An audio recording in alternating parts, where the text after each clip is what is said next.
तो चलिए दोस्तों, आज का वीडियो है अक्षर पुरुष, अमर लोक, आदि चित। तो ये क्या है, ये अमर लोक क्या है और यहाँ पे कौन जाता है, आज इस टॉपिक पे बात करेंगे।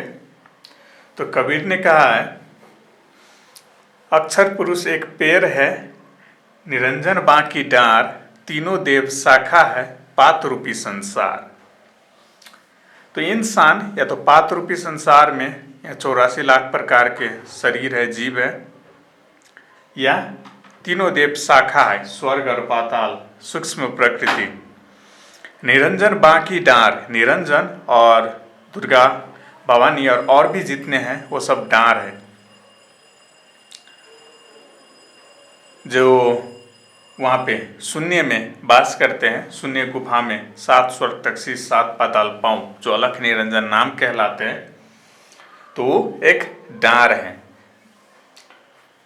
उससे ऊपर अक्षर पुरुष एक पेड़ है। अक्षर से नियक्षर न्यारा, वही भेद स्थिर है हमारा, ये सब है समर्थ आधारा। तो ब्रह्म पुरुष से ही सृष्टि का विस्तार हुआ, ब्रह्म पुरुष से ही सृष्टि का विस्तार हुआ, फिर अक्षर पुरुष की उत्पत्ति हुई। तो अक्षर पुरुष में ही सारे की सारी सृष्टि है। सारे कबीर कहते थे, सारे के सारे महिमा अक्षर अंग में ही है। तो सारे की सृष्टि अक्षर पुरुष में ही है। तो अक्षर पुरुष ही अक्षरधाम है, जिन्हें अमर लोक भी कहते हैं।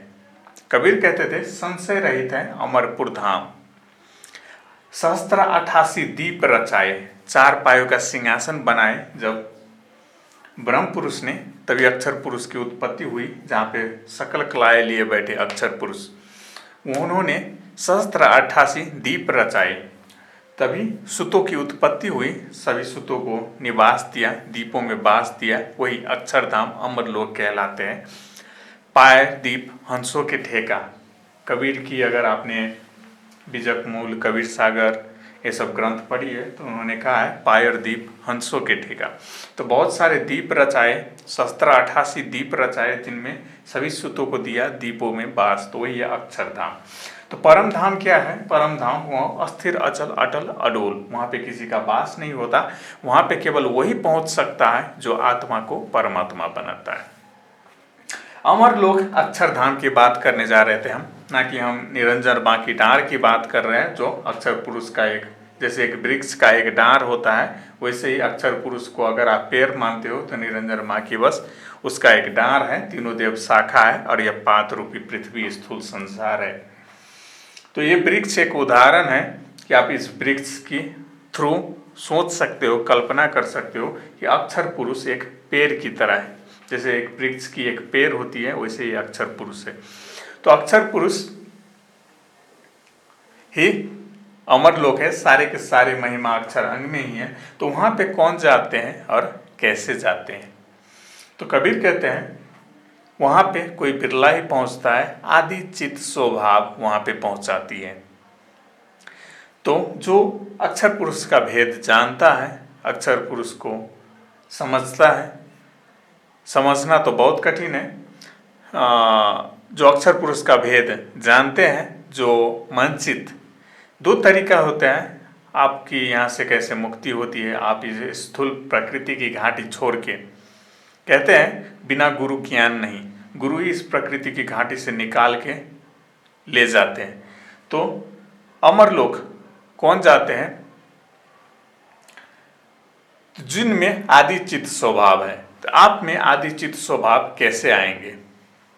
तो जो अक्षर पुरुष की भेद जानते हैं, जो उनकी ध्यान करते हैं, 2 तरीके से कल्याण होता है आपका, एक भक्ति ज्ञान और दूसरा है योग मार्ग। तो भक्ति ज्ञान मार्ग में आप किसी भी चीज को देख नहीं सकते, बल्कि अनुभव कर सकते हैं। आपका विश्वास दृढ़ अटल होनी चाहिए। तो शब्द ले अनुभव करके जब आप अक्षर पुरुष का भेद जान लेते हैं, उन्हें, उनकी अस्तित्व को जान लेते हैं, उस नाम को जान लेते हैं, उसके बाद ध्यान से, चिंतन से आप अपने हृदय से लगन लगा के अक्षर पुरुष अमरलोक को जा सकते हैं। दूसरा तरीका है योग विधि। कबीर कहते थे शून्य आकाश के बाहर है एक दिव्य प्रकाश, जहाँ पे होता आदि पुरुष का वास। आदि पुरुष ही कहलाते, अक्षर पुरुष को आदि पुरुष भी कहते हैं, जहाँ से हुआ सृष्टि का विस्तार। तो कठिन साधना से आपको सूक्ष्म द्वार देगा दिखाई, तभी जाके आप उनका योग विधि से, जब आपका पूरी संदेह मिट जाएगा, तभी आप अक्षर पुरुष, अक्षरधाम, अमरलोक को जा सकते हैं। तो ये दो तरीका था। सबसे पहले आपको भेद जानना है। जैसे आप ब्रह्म पुरुष, मूल तत्व परमात्मा, परम पुरुष का भेद जान के, उनकी भक्ति करके, उनका ना कोई नाम न जाति, उनकी लोक में आत्मा को परमात्मा बनाते हैं, केवल साधु लोग वहाँ जाते हैं। वैसे अक्षर पुरुष अमर लोक को वही जाते हैं जो आदिचित स्वभाव उनको वहाँ पहुँचाती है, जो इनका ध्यान लगाते हैं, चिंतन करते हैं, भक्ति करते हैं। जब आप इनका ध्यान लगाते हैं, चिंतन करते हैं, भक्ति करते हैं, भेद जान के, तो ये स्वभाव आप में अपने आप आ जाते हैं, आप अगर इनके साथ हृदय से लगन लगाते हैं तो। दूसरा तरीका है यही अक्षर वृक्ष अमरलोक में ही होता सतगुरु का आसन। कबीर कहते थे वहाँ पे अनहद बाजा बाजे, बरसे अमृत धारा, जीवित जन्म वहाँ दिखता, वहीं पे होता सतगुरु का आसन। तो वहीं पे अक्षरधाम में ही सहस्त्र 88 दीप रचाए, बहुत सारे सुतों को उत्पन्न किया, उनमें से तेज अंग से आया था काल। तो काल और कामनी ने बनाया ये डांर, शाखा और पत्ता, कारण, सूक्ष्म और स्थूल प्रकृति। तो अक्षर पुरुष से महाकारण प्रकृति को जानो, अमरलोक, महाकारण प्रकृति के नाम से भी जाने जाते हैं, अमरलोक कहो या सतलोक कहो, सतलोक भी कह सकते हो। तो आप यहाँ पे अमरलोक कैसे जाते हो? जब कबीर ने कहते थे जो धर्मदास की तरह, कबीरा कबीरा सब करत कोई न जानत कबीरा का भेद। तो कोई भी कबीर का भेद नहीं जानते। तो जो कबीर, आप अगर कबीर का भेद जानते हो तो आप अगर अपने हृदय मन बुद्धि से मन चित लगा के धर्मदास की तरह अपने आप को समर्पित करते हो, अर्पण करते हो, तो कबीर ने खुद कहा है जो धर्मदास की तरह अपने धन मन तन को अर्पण करते हैं सतगुरु के चरणों में, उसे रोक सके न कोई। तो ये एक तरीका है आप कैसे अमरलोक को जा सकते हो, कि अमरलोक में ही होता, सतलोक में ही होता सतगुरु का आसन। वहाँ पे सब करता अमृत भोजन का आहार, संशय रहित अमरपुर धाम। वहाँ पे सब आनंद मगन में रहता है, कोई किसी का स्वामी, कोई किसी का दास नहीं होता है। तो हंसों, वहाँ पे हंस रहते हैं, हंसों का कला अनेक होता है, अनेक अनेक कला होते हैं हंसों के, हंसों की शोभा भारी होती है वहाँ पे। तो ऐसा है अमरलोक, ऐसा है, ऐसा सुख है हमारे घर। कबीर कहते थे ऐसा है अक्षर सुख। तो ये डांर, शाखा और पत्ते से परे एक वृक्ष है जो अक्षर पुरुष है। इस वृक्ष की मूल है जो मूल तत्व परमात्मा, ब्रह्म पुरुष, परम पुरुष, नी अक्षर नी शब्द। वहाँ पे केवल आप वही पहुँचते हैं जो आत्मा को परमात्मा बनाते हैं। आत्मा को परमात्मा कौन बनाते हैं? केवल और केवल साधु ही बनाते हैं, केवल और केवल साधु ही वहाँ पहुँचते हैं। तो इस वीडियो में हमने ज़्यादा जोर दिया अमरलोक के बारे में, अक्षर पुरुष के बारे में, आदि पुरुष जिन्हें आदि पुरुष भी कहते हैं, आदि धाम के बारे में, अक्षर सुख के बारे में। यहीं पे 88 दीप रचाए उन्होंने, जहाँ पे होता सदगुरु का आसन भी। तो हमने दो विधि बताई आपको, या तो धर्मदास की तरह धन मतन कबीरा कबीर सब करत कोई न जानत कबीरा का भेद। तो आप दिन रात कबीर की ग्रंथों को पढ़ के, सुन के, आप अनुभव करके, अगर उनका कबीर का भेद जान के आप धर्मदास की तरह धन मन तन मन चित्त से उनकी सिमरन करते हैं, अपने आप को समर्पित करते हैं, तो उसे रोक न सके कोई। अंतकाल आप जाते हैं अमरलोक को, बहुत आनंद में सतगुरु आंगन। तो वहीं पे होता अमरलोक, इसे कहते हैं सतलोक, अक्षरधाम।